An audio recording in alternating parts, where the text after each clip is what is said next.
So let's get into who needs a RECA license.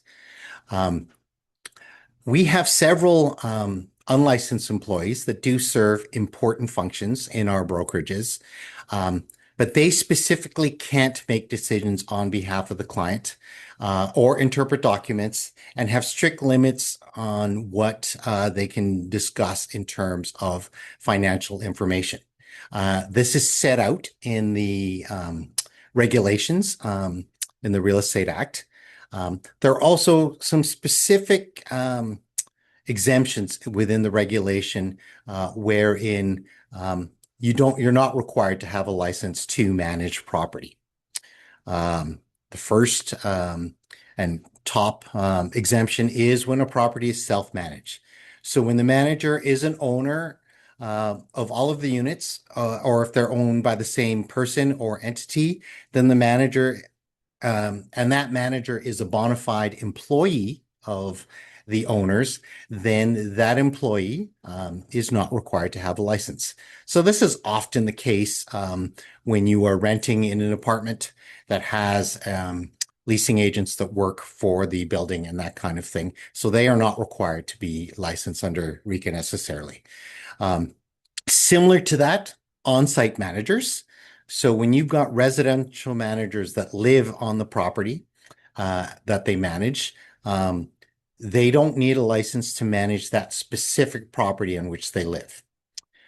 In those cases, either one of these employees do have the ability to provide maintenance services, to collect rent or condo contributions, to show residential property to prospective tenants, and to receive applications from prospective tenants. Beyond that, if there are management duties that are being completed by any of these employees, then it's likely that they would be subject to licensing. Now, if you're self-managed and you're an owner and you're completing all of these activities, and it's only for that particular property, then you're probably in the clear.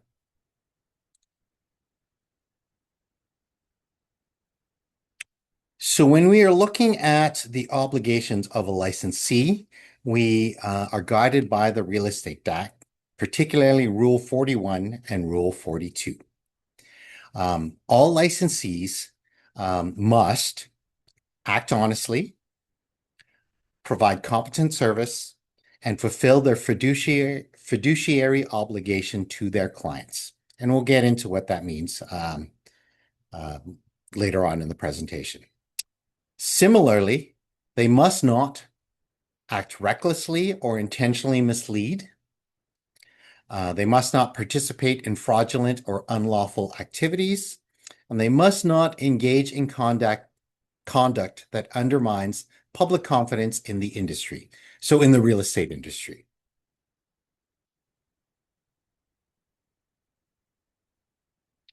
So this is an important distinction. Who is a client?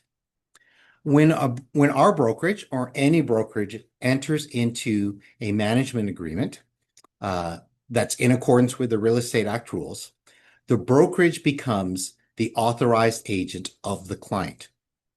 So that client is the party that executes that management agreement. So in most cases, that is the owner of the property. And in the case of a condominium, it's the corporation that enters into the agreement, and the client is the board of directors of the corporation. So by signing that management agreement, the brokerage commits to certain fiduciary duties that they owe to their client. First of all, is to honor the terms of the agreement. Secondly, to follow the lawful instructions and comply with the relevant legislation. And thirdly, to advise the brokerage of any issues.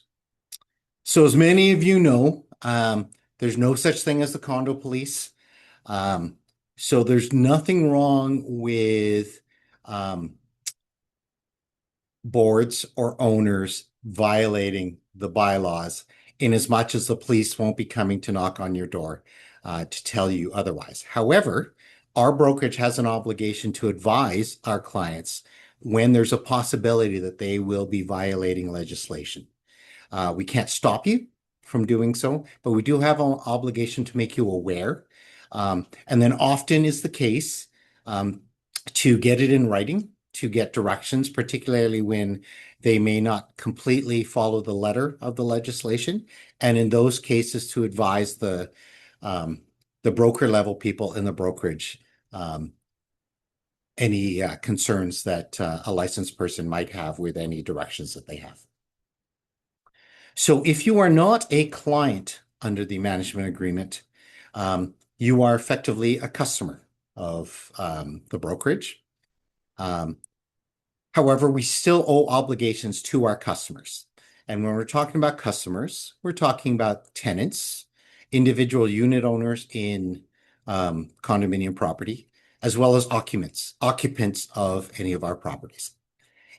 In those interactions, the brokerage is obliged to provide access to each of the customer's own records and also to protect their information and the confidentiality of that information.